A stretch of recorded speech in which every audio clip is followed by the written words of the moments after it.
আজকে এই জনসভার মধ্য দিয়ে জনগণকে সাথে নিয়ে আমরা সরকারকে বার্তা দিতে চাই, অবিলম্বে এই নিত্য প্রয়োজনীয় দ্রব্য মূল্য জনগণের ক্রয় ক্ষমতার মধ্যে আনতে হবে। এই বাজার সিন্ডিকেট ভাঙতে হবে। যারা এই সিন্ডিকেটের হোতা, যারা চাঁদাবাজি করে, তাদেরকে সে যেই হোক না কেন তাদেরকে গ্রেপ্তার করে আইনের আওতায় দিতে হবে। আমরা আজকে এই জনসভার মধ্য দিয়ে সরকারকে বার্তা দিতে চাই, আইন শৃঙ্খলা পরিস্থিতির উন্নয়ন ঘটাতে হবে। চুরি, ডাকাতি, রাহাজানি, ছিনতাই, চাঁদাবাজি বন্ধ করতে হবে। প্রশাসনকে কঠোর হাতে এটা নিয়ন্ত্রণ করতে হবে।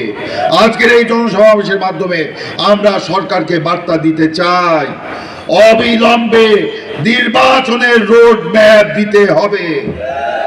দিনে দিনে 6 মাস পার হয়ে গেছে, আমরা 6 মাস কোনো কথা বলি নাই। আমরা সরকারকে বলেছিলাম যে যৌক্তিক সময়ের মধ্যে সংস্কার শেষ করে নির্বাচন দিন। অন্য সময় তো একটা সরকার অবসানের পরে 3 মাসের মাথায় নির্বাচন হয়। আমরা এবার বলেছিলাম যৌক্তিক সময় 3 মাসের মধ্যে আমরা নির্বাচন চাই নাই। কেন চাই নাই? কারণ আওয়ামী লীগ 15 বছরে এই প্রশাসনকে, এই রাষ্ট্র ব্যবস্থাকে ভেঙে চুরমার করে দিয়ে তারা একটি ফ্যাসিবাদ কায়েম করেছিল। এই ফ্যাসিবাদ কায়েম থাকা অবস্থায় সুষ্ঠু নির্বাচন হতে পারে না। সেই জন্য আমরা সরকারের কাছে বলেছিলাম প্রয়োজনীয় সংস্কার শেষ করে নির্বাচনের রোড ম্যাপ ঘোষণা করুন। 6 মাসে আমরা নির্বাচনের রোড ম্যাপ পাই নাই, বরঞ্চ এক একজনের মুখ থেকে এক এক রকম ধারণা পেয়েছি। সেই ধারণাগুলো একটার সাথে আরেকটা সাংঘর্ষিক। সেই জন্য আমরা বলেছি যে 6 মাসের মাথায় এসে আমরা সেই সরকারকে বার্তা দিচ্ছি, অবিলম্বে নির্বাচন দিতে হবে। ডিসেম্বরের মধ্যেই বাংলাদেশে নির্বাচন দিতে হবে। এর মধ্যে সংস্কার করুন। সংস্কার কাজেও আমরা আপনাদেরকে সহযোগিতা করব, নির্বাচনের কাজেও আমরা সহযোগিতা করব। নির্বাচনকে অবাধ, নিরপেক্ষ, সুষ্ঠু, অংশগ্রহণমূলক, গ্রহণযোগ্য, বিশ্বাসযোগ্য নির্বাচন করার জন্য 3 থেকে 4 মাসের বেশি সময় লাগার কথা নয়। সেটা সেই লক্ষ্যে সেইটার জন্য যে সেটা করবে।